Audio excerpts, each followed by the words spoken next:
Hello everyone and welcome back to Wings Ek Udan. As you already know, JKPSI की current affairs की series हम शुरू कर चुके हैं and today is going to be our third lecture. So let's see what are the topics which we are going to read about in today's lecture. So your first topic includes Cyclone Dana. We have to read about Cyclone Dana. Then it is your PM Mudra Yojana. Z मोहर tunnel project के बारे में हम देखेंगे.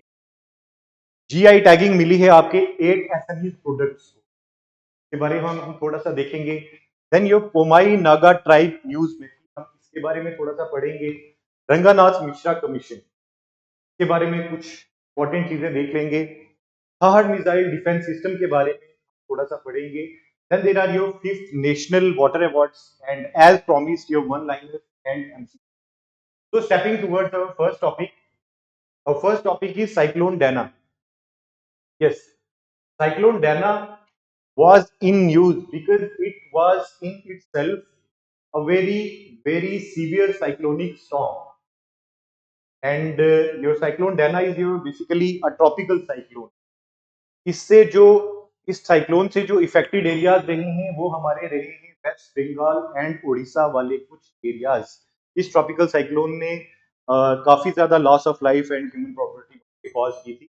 तो this is basically the third cyclonic storm of the year 2024 in the north Indian oceanic region. So Indian Ocean का जो northern most part है जिससे हम बे ऑफ बंगाल वाला बंगाल की खाड़ी कहते हैं, वहां पे ये 2024 में आया था your cyclone Dana and it was your third tropical cyclone.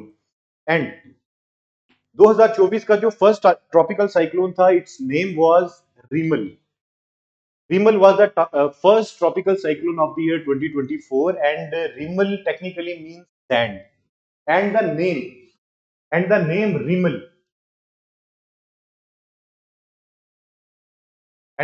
Rimal was given by Oman. Fine. And yes, your cyclone Dana. Dana means generosity. Dana means generosity. So the things which we have to remember, वो points जो हमें इस topic में याद रखते हैं वो ये हैं कि साइक्लोन डैना. डैना का मतलब क्या है? तो डैना मीन जेनरोसिटी. एंड कौन कौन से एरियाज को इसने हिट किया? So it hitted the areas of Odisha and जो West Bengal. And cyclone Dana का नेम किसने दिया था, किसने प्रपोज किया था, किस कंट्री ने? And it was your Qatar. Fine. So let's read some fundamental things about tropical cyclone. Tropical cyclone, these are basically low pressure systems. You already know tropical cyclone ने topic पढ़ा होगा.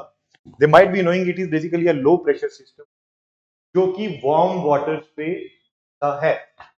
Temperature, mean surface temperature जो आपको चाहिए होता है tropical cyclone की formation के लिए, इट शुड बी 27 डिग्रीज और above. And they are usually formed in between 5 to 30 degrees north and south of equator. So if we'll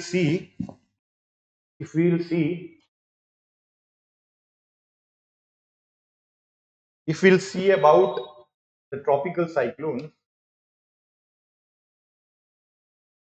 yes, we'll see about the tropical cyclone. First of all, they are formed towards the eastern margins of the continent and western margins of the oceans in these areas. Fine. So यहाँ पे बनने का कुछ essential criterias required होते हैं, like the mean surface temperature should be 27 degrees Celsius and above. And then there is your low pressure system. So cyclone basically it is a low pressure system in the center and high pressure system towards its periphery. Fine. So let's assume, हम assume करते हैं this is your 0 degree. Fine. 0 degree के northern hemisphere में अगर कुछ ऐसा system हमें देखने को मिलता है, तो there is one thumb rule that things are deflected towards their right in the northern hemisphere and left in the southern hemisphere. Fine. तो हमें एक थंब रूल पता ही है that winds always travel from high pressure belt towards low pressure belt. अगर बाहर की तरफ में हाई प्रेशर बेल्ट बनाऊं और सेंटर की तरफ में लो प्रेशर बेल्ट बनाऊं, तो winds will be traveling from high pressure belt pressure, fine, first thing. Second जो लॉ आपने यहाँ पे अप्लाई करना है वो है law of Coriolis force. Coriolis force says that things get deflected towards the right in northern hemisphere and left in southern hemisphere. इसको हम राइट साइड में डिफ्लेक्ट करवाते हैं, ये कुछ ऐसा बनेगा, फाइन। तो ये बेसिकली कुछ आपका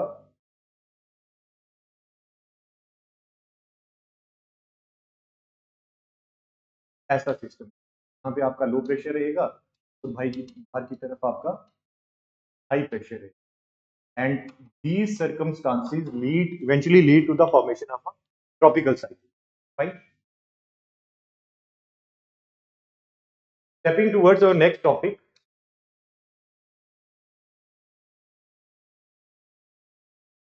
it is your Z Moho tunnel project. अब Z Moho tunnel project news में क्यों था? Because Z Moho tunnel project पे एक ग्रुप ऑफ मिलिशिया ने अटैक किया था, तो this is the reason it was in news. ये आपको याद नहीं रखना है, but you need to remember that Z Morh tunnel कौन से स्टेट या कौन सी यूटी में फॉल करती है। तो it is your UT of Jammu and Kashmir, first point. Second, it is a 6.4 kilometre tunnel on the Srinagar and Sonmarg highway. मैं आपको अभी पिक्चर में भी दिखाऊंगा ये एक्चुअली लाई कहाँ पे करता है। तो it is a basically it is a part of your Zoji La tunnel. Zoji La tunnel के बारे में आप सबने सुना ही होगा, श्रीनगर, द्रास एंड करगिल एंड लेह वाले एरियाज। प्लस यहाँ पे जो ये जोजिला टनल है, इसके बारे में ये चीज जाननी जरूरी है that it is your Asia की longest road tunnel, fine. so this is your Z Mohod, this is your Z Mohod, and it falls between the area of Kangan and area of Sona, fine. Eventually ये आपके Leh and your Dras वाले reason को, करगिल वाले reason को touch करेगा। तो stepping towards our next topic, it is your PM Mudra Yojana. PM Mudra योजना news में क्यों था? क्योंकि पीएम मुद्रा योजना के तहत जो लोन की लिमिट है वो इंक्रीज कर दी गई है 10 लाख से 20 लाख, फाइन। तो फर्स्ट थिंग, स्कीम्स के बारे में, स्कीम कौन से साल में लॉन्च हुई है, and it has been launched in the year of 2015। 2015 में ये स्कीम लॉन्च की गई है। इसका पर्पस क्या था? अब जो हमारे एमएसएमई सेक्टर है, उनको अफोर्डेबल क्रेडिट देने के लिए ये स्कीम लॉन्च की गई। तो अर्लियर पहले जो ये लोन्स एमएसएमई को दिए जाते थे, ये तीन चीजों में दिए जाते थे, तीन कैटेगरीज। पहले शिशु था, फिर किशोर था, फिर तरुण था, फाइन। तो शिशु के तहत आप 50,000 तक का लोन ले सकते थे। उसके बाद किशोर में आप 50,000 से 5 लाख तक का लोन इस स्कीम के तहत ले सकते थे। एंड तरुण में, यस, तरुण में 5 लाख से 10 लाख तक ले सकते थे पहले। बट अब मैं, जैसा कि मैंने आपको अभी बताया, लोन की लिमिट इंक्रीज कर दी गई है फ्रॉम 10 लाख टू 20 लाख, और ये जो नई कैटेगरी फॉर्मुलेट की गई है इसे हम तरुण प्लस कहते हैं। तो अगर आपको पेपर में ये पूछा जाए कि पीएम मुद्रा योजना के तहत कितनी कैटेगरीज में लोन एमएसएमईज को प्रोवाइड किया जाता है, so they are your 4 category, fine. You need to memorise that. Stepping towards our next topic, it is your GI tagging. Yes, GI tagging for 8 SMEs products. Now, GI tagging, as you already know, that it technically means geographical indication. ये उन products को दिया जाता है जिनकी कुछ unique quality होती है, जिनकी कुछ यूनिक क्वालिटी होती है या कुछ स्पेसिफिकेशन होती है किसी एक स्पेसिफिक एरिया के अंदर। तो न्यूज में ये इसीलिए था क्योंकि असम के 8 प्रोडक्ट्स को जीआई टैग दिया गया है, जो कि इंक्लूड करते हैं आपके बोडो नफेम, बोडो ओंडला, बोडो वाखा, बोडो नार्जी, बोडो ओरनाई, बहुत important, I will tell you within some couple of second, Bodo Jogran, Bodo जोगिशी एंड बोडो जो बिडवी। आपको ये सब याद रखने की जरूरत नहीं है, you only need to remember Bodo Ornai, fine. Bodo Ornai इसीलिए आपको याद रखना है कि ये ट्रेडिशनल शॉल है असम का, या इसे आप एज स्कार्फ भी यूज कर सकते हैं या एज शॉल भी यूज कर सकते हैं। तो अगर एमसीक्यू में आपको ये पूछा जाए कि बोडो ओरनाई कौन सी स्टेट का प्रोडक्ट है जिसे जीआई टैग दिया गया है, तो it is your state of Assam. Fine. तो स्टेपिंग टुवर्ड्स और नेक्स्ट टॉपिक, यस, इसमें आप एक चीज और याद रखेंगे दैट इंडिया ने जीआई टैगिंग को अपनाया था 15 सितंबर 2003, and the first product that got its GI tag was your Darjeeling T. कई सारे क्वेश्चंस में, कई सारे पेपर्स में ये वाला क्वेश्चन अक्सर पूछा जाता है that the first product to got GI tag was, and it is your Darjeeling tea. Fine. So stepping towards our next topic, it is your Pomai Naga tribe. Pumai Naga tribe news में क्यों था? क्योंकि पुमाई नागा ट्राइब ने, ये basically they believe in living in tune with the nature, ये nature के साथ मिलके, इन टेंडम मिलके रहना चाहते हैं। तो tribal areas and tribal people जितने भी होते हैं वो नेचर को लेके बड़े कॉन्शियस होते हैं। फाइन। तो पुमाई नागा ट्राइब ने जब अपने एरियाज में एनिमल्स एंड बर्ड्स की ड्विंडलिंग पॉपुलेशन को देखा, तो they have decided, they have actually band, उन्होंने टोटली बैन कर दिया है किसी भी तरह की एक्टिविटी, चाहे वो हंटिंग हो, चाहे ट्रैपिंग हो, चाहे किलिंग ऑफ वाइल्ड एनिमल्स हो, बर्ड्स हो, कुछ भी हो, उन्होंने टोटली इस एक्टिविटी को वहां पे बैन कर दिया है अपनी टेरिटोरियल जुरिसडिक्शन। अब थोड़ा सा पोमाई नागा ट्राइब के बारे में आपको जानना जरूरी है। It is one of the oldest and largest Naga tribe. Fine. तो नागाज में से एक ओल्डेस्ट और लार्जेस्ट ट्राइब पोमाई नागा ट्राइब रही है। नाउ लेट्स सी इनकी जियोग्राफिकल एक्सटेंशन क्या है, ये कहां कहां कौन कौन से एरियाज में मिलते हैं। तो पोमाई नागा ट्राइब जो है बेसिकली आपकी एरिया ऑफ नागालैंड एंड आपका मणिपुर वाले एरियाज में इनका जियोग्राफिकल स्ट्रेच है। पोमाई नागा लोगों की पॉटरी को पोली कहा जाता है। पोमाई नागा ट्राइब के लोगों की जो पॉटरी है वो टेक्निकली पोली कहा जाता है। तो उनके हार्ड प्रोडक्शन को पौती कहा जाता है, पोली एंड पाउती।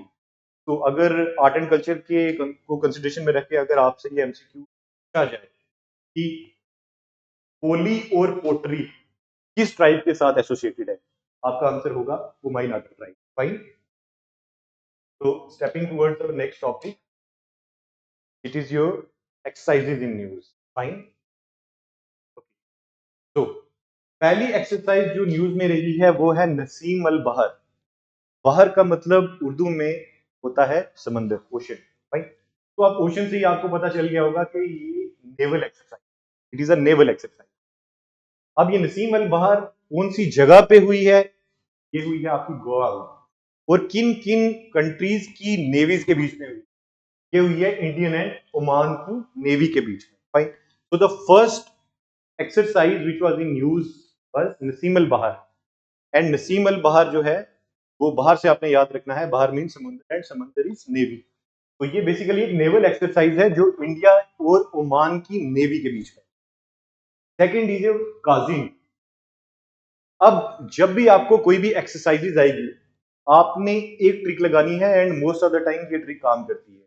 आपको जो भी एक्सरसाइज का नाम है उसको स्प्लिट करना है और रिलेट करना है कंट्रीज के नाम के साथ।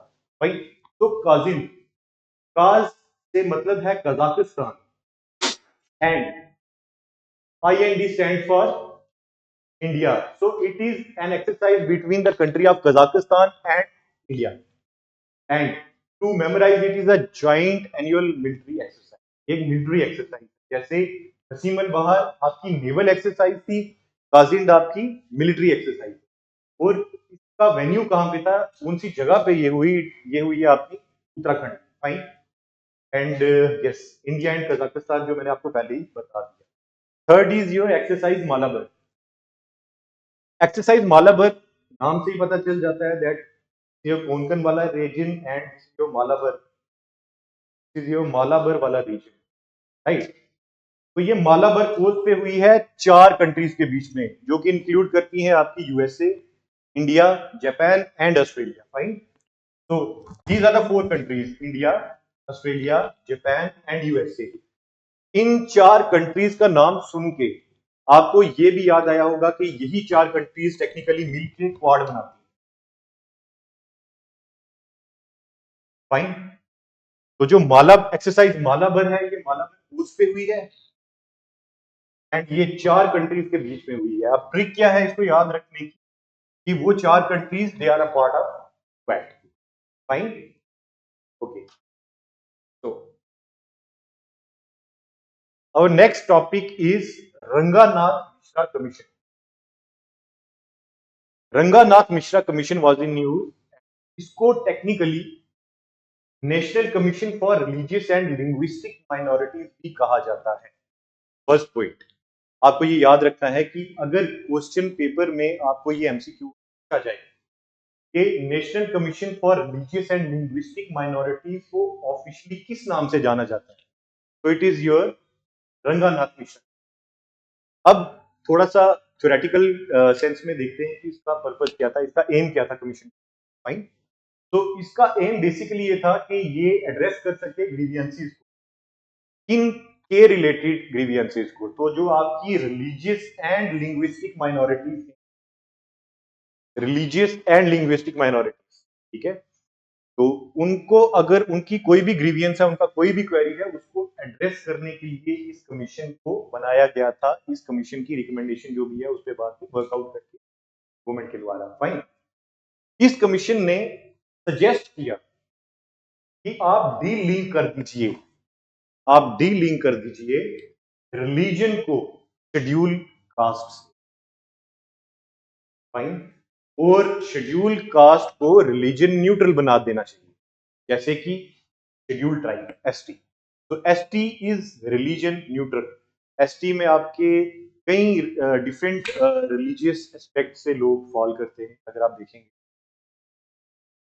सिमिलरली इसकी रिकमेंडेशन यही थी कि जो आपका शेड्यूल कास्ट है को रिलीजन से सेपरेट कर दिया जाए ताकि इसमें बाकी वाली कम्युनिटी एडअप हो सके। तीसरी चीज जो इनकी रिकमेंडेशन थी वो ये थी कि वो दलित जिन्होंने अपना रिलीजन चेंज किया है, उनके पास ये अथॉरिटी रहे कि वो शेड्यूल कास्ट स्टेटस को एंजॉय कर सके। फाइन। तो Ranganath Mishra commission, official name आपको इसका याद रखना है, ये आप किसी भी टाइम किसी भी जगह पे भूल नहीं सकते। तो it is known as officially it is known as your National Commission for Religious and Linguistic Minorities. Fine. Done. So our next topic in news was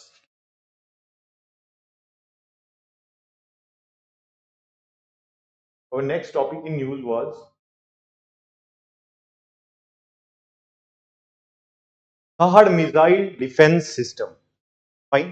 Okay. अब सबसे पहले आपको थाड का नाम याद रखना है, क्योंकि पहला एमसीक्यू इसके नाम से बन सकता है।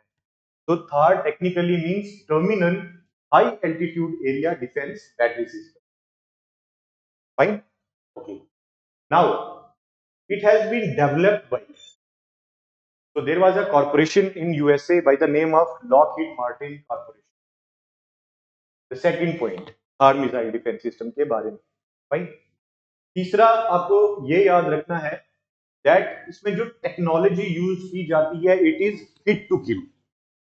हिट टू किल ये इसीलिए किया जाता है ताकि जो भी आपका इनकमिंग गैजेट है उसको डिस्ट्रॉय किया जा सके। Now advance, it is an advance defence system against, defence system तो है बट किसके अगेंस्ट है?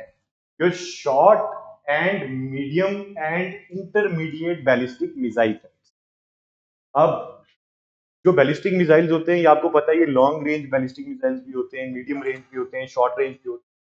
तो जो आपका थर्ड मिसाइल डिफेंस सिस्टम है ये इंटरमीडिएट बैलिस्टिक मिसाइल्स के अगेंस्ट यूज किया जाता है। Short, medium and intermediate ballistic missiles. Fine. तो this is your third missile defence system. और ये जो डिफेंस सिस्टम है ये एट प्रेजेंट यूएसए के पास है, यूएसए इसे यूज कर रहा है। Fine. Okay. So the next topic in news was your fifth National Water Award. So the fifth National Water Awards were presented by the Honorable President in New Delhi. पहली चीज आपको याद रखनी है and these are given in 9 categories. अब आपको categories याद रखने की जरूरत नहीं है कि किन किन कैटेगरीज में ये अवार्ड्स दिए जाते हैं, बट आपको जो याद रखना है अगेन, मिनिस्ट्री, किस मिनिस्ट्री के द्वारा ये अवार्ड दिए गए, ये दिए गए हैं आपके मिनिस्ट्री ऑफ जल शक्ति के द्वारा स्पॉन्सर. राइट. तो इसमें तीन चीजें आपको बहुत इंपॉर्टेंट याद रखनी है. First is your best state. कौन सी स्टेट को बेस्ट कैटेगरी का अवार्ड दिया गया है? तो it's your state of Odisha. Second, your best urban local body, best ULB. Surat Gujarat की जो है इससे बेस्ट यूएलबी कैटेगरी के अंडर अवार्ड दिया गया. And your best village is your Pullampara. ये है आपका Trivendrapuram Kerala. Trivendrapuram is also the capital of Kerala and इसी में एक विलेज है जिसका नाम है पुलमपारा. तो पुलमपारा को अवार्ड दिया गया है बेस्ट विलेज की कैटेगरी के. फाइन. ओके. तो एज प्रॉमिस हम चलते हैं आज हमारे वन लाइनर. हमारा पहला वन लाइनर है that artificial intelligence Gemini, AI Gemini. Gemini तो आज मुझे लगता है सभी लोग यूज करते ही होंगे. तो AI Gemini like human brain. अब आर्टिफिशियल इंटेलिजेंस जो है वो जो भी हमारी साइंटिफिक कम्युनिटी है उनकी कोशिश यही है कि जितने एक्सटेंट तक पॉसिबल हो सके हम ह्यूमन ब्रेन की वर्किंग को इमिटेट करें. तो जो एआई जेमिनी है ये किसके द्वारा इंट्रोड्यूस किया गया है? It has been introduced by your Google. Fine. The second thing, cyclone Fengal. Cyclone Fengal जो नेम था ये किसने प्रपोज किया था? ये प्रपोज किया था आपकी Saudi Arabia. Fine. And the third important one liner is that which is the first UT to implement PM Vishwakarma योजना. विश्वकर्मा योजना जो है ये आपके आर्टिसंस के साथ रिलेट करता है, इसको पढ़ लीजिएगा. तो J&K is your first UT that has implemented PM Vishwakarma योजना. फाइन. तो चलते हैं अपने अगले थीम पे जो कि है हमारा MCQs. तो एज प्रॉमिस्ड मैं कुछ बर्निंग टॉपिक्स, कुछ इंपॉर्टेंट एमसीक्यू रोज आपके लिए लेके आता हूँ. And the first of it kind is that Asiatic golden cat Catopuma temminckii has been spotted at which national park? आप वीडियो को पॉज कर लीजिएगा, कमेंट बॉक्स में अपना आंसर दे दीजिएगा, मैं बाद में चेक भी कर लूंगा. एशियाटिक गोल्डन कैट जो है ये आपकी मानस नेशनल पार्क में पाई गई है. फाइन. ओके. तो the second MCQ is global India AI summit हुई है. ग्लोबल इंडिया एआई समिट 2024 हुई है और ये कौन सी जगह पे हुई है? तो थाईलैंड. नाउ अगेन आप कमेंट बॉक्स में इसका आंसर लिख लीजिएगा, मैं I will check it later on. तो it has happened in New Delhi. The third MCQ is that ICC men's T20 world cup 2026 will be held at. 2026 में जो ICC main T20 world cup होगा ये कौन सी जगह पे होगा? तो it will be happening in India and Sri Lanka. The fourth MCQ, anti-drone gun, वज्र शॉट. वज्र shot is basically your anti-drone gun. Drones के बारे में तो आप सब जानते हैं. So it is basically your anti-drone gun. It was in news and ये शोकेस की गई थी आपका स्वलंबन 2024 में. और इनमें से दिए गए ऑप्शंस में से किसने इसको डेवलप किया है? तो it has been developed by your Big Bang Boom solution. Big Bang Boom solution. तो it is basically indigenously build. हमने बाहर से कोई भी जो है इसमें जो टेक यूज हुआ है, जो लॉजिस्टिक्स यूज, वो हमने बाहर से परचेज नहीं किए हैं या कॉपी नहीं की है. बेसिकली ये सब इंडिजीनियसली बिल्ड ही है and it has been deployed for Indian army and Indian air force. Fine. Your Indian army Vajra Shot, Indian army and Indian air force, fine. Which is the national, where is the national maritime heritage complex being developed? जो हमारा national maritime heritage complex है, ये कहाँ पे develop किया जा रहा है? ये किया जा रहा है आपका लोथल में। And Lothal, as you all know, it is your Indus valley civilisation की एक साइट है। एंड इसकी स्पेसिफिकेशन ये है कि यहाँ पे आर्टिफिशियल डॉकयार्ड, आर्टिफिशियल डॉकयार्ड पाया गया था। ये जो पॉइंट है स्टैटिक में, स्टैटिक हिस्ट्री, आपने स्टैटिक हिस्ट्री हमारे चैनल पे पढ़ी होगी मैम से, और उन्होंने ये पॉइंट कवर करवाया होगा। तो आर्टिफिशियल डॉक यार्ड वाला क्वेश्चन जो है, ये most of the times paper में पूछा जाता है कि आर्टिफिशियल डॉक यार्ड कहाँ पे पाया जाता है। तो it is in your Lothal. Mohenjo-daro को माउंट ऑफ द डेड भी कहा जाता है, माउंट ऑफ द डेड। यहाँ पे great bath and great granary पाई जाती है। राखीगढ़ी जो कि हरियाणा में है, it is your largest site of Indus valley civilisation. And Dholavira again, it is an IVC site in your state of Gujarat. एक बार क्विक रिवीजन देते हैं, हमने आज कौन कौन से थीम्स को टच किया है।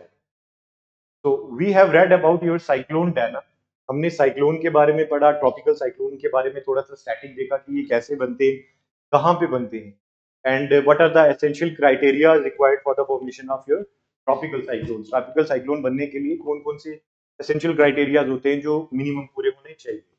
The second topic was your PM Mudra योजना, में हमने पढ़ा कि जो लोन की लिमिट है वो इंक्रीज कर दी गई है from 10 to up to 20 lakhs। The third was your Z Morh tunnel project, जहां पे ग्रुप ऑफ मिलिशिया के द्वारा एक attack. And the fourth topic was your GI tagging given to your 8 SMEs products. Then Pumai Naga tribe, जिन्होंने hunting को ban कर दिया गया है, बैन कर दी है अपनी टेरिटोरियल जुरिसडिक्शन के अंदर for the conservation of nature. Then there was your Ranganath Mishra commission के बारे में हमने जाना। पहाड़ मिसाइल डिफेंस सिस्टम के बारे में हमने पढ़ा। फिफ्थ नेशनल वाटर अवार्ड्स को हमने देखा। जो जो इंपॉर्टेंट पॉइंट्स मैंने आपको बताए हैं, अगेन आपको वो सब नोट डाउन करना है, उनको 2 से 3 बार एक क्विक रिवीजन देना है। एंड इस तरीके से चीजें आपके लिए इजी होती जाएंगी। हमारा ऑफलाइन जो बैच है ये स्टार्ट हो भी चुका है, और एक फ्रेश जो बैच है वो स्टार्ट होने को है। वो बच्चे जो JKPSI की कोचिंग करना चाहते हैं वो हमारे कैनाल रोड वाले सेंटर में आके एनरोल हो सकते हैं। इसके अलावा जो बच्चे ऑफलाइन बैच में पढ़ नहीं सकते हैं किसी भी वजह से, वो हमारे ऑनलाइन बैच को एक्सेस कर सकते हैं। अदर देन दैट, हमारा प्रहार के नाम से टेस्ट सीरीज जो है वो लॉन्च कर दी है। And test series, every time I say, आप जितना भी पढ़ो वो हमेशा कम रहेगा। आप जितना भी पढ़ो वो सफाइस नहीं करेगा आपकी प्रिपरेशन को एग्जामिनेशन पॉइंट ऑफ व्यू से, तब तक जब तक कि आप उस अपना जो भी मटेरियल आपने एम्ब्रेस किया है अपने ब्रेन में, आप उसको ब्रश अप नहीं करेंगे। और ब्रशिंग अप करने के लिए सबसे बेस्ट चीज test series. You have to solve the MCQs। आप एक गिवन एटमॉस्फेयर के अंदर बैठें और कोशिश करें कि अपना बेस्ट आप पुट इन कर सकें MCQs को सॉल्व करने में। And this is how the things are going to get easier. And आपकी एग्जामिनेशन की प्रिपरेशन की जर्नी में ये चीज़ें आपकी बहुत हेल्प करेंगी। एज ऑलरेडी स्टेटेड कि जो इम्पोर्टेंट टॉपिक्स मैं यहाँ से आपको बताते जाऊँगा, इम्पोर्टेंट लाइंस में आपको बताते जाऊँगा, आपको वो बार बार देखनी है। And this is how we are going to deal with the current affair section. आपका एफर्ट भी लगेगा, मेरा एफर्ट भी लगेगा, और कोलैबोरेटिव इन टेंडम होके चलेंगे तो चीजें आसान हो जाएंगी। गौतम बुद्ध का एक बहुत फेमस कोट है that miracles start to happen when you give as much energy to your dreams as you do to your fears. बहुत प्यारी चीज इन्होंने बोली है, और मैं जानता हूं मेजॉरिटी ऑफ द एस्पिरेंट्स वो इस चीज से गुजरते हैं। आपका जो मेंटल डाइकोटमी है ये क्रिएट होती है कि अब क्या होगा, अब क्या करेंगे, इस चीज को कैसे डील करेंगे। You need not to get frightened at all. आपको डरना नहीं है, आपको अपनी एनर्जी मैक्सिमम ऑप्टिमिस्टिक कंटेक्स्ट में डालनी है और उसको मैनिफेस्ट करवाना है आपके फिजिकल एफर्ट से, जो है आपका हार्डवर्क। हार्डवर्क का कोई रिप्लेसमेंट नहीं है and it is very aptly said that hard work beats talent. Talent में 1-2% जो है वो बच्चे निकल सकते हैं, बट जो 98% हार्डवर्क बच्चे हार्डवर्क करेंगे, they will be the persons, they will be the people who will define their destinies at certain point of time. वही लोग करेंगे। तो keep doing hard work and मिलते हैं अपनी अगली वीडियो में। तब तक के लिए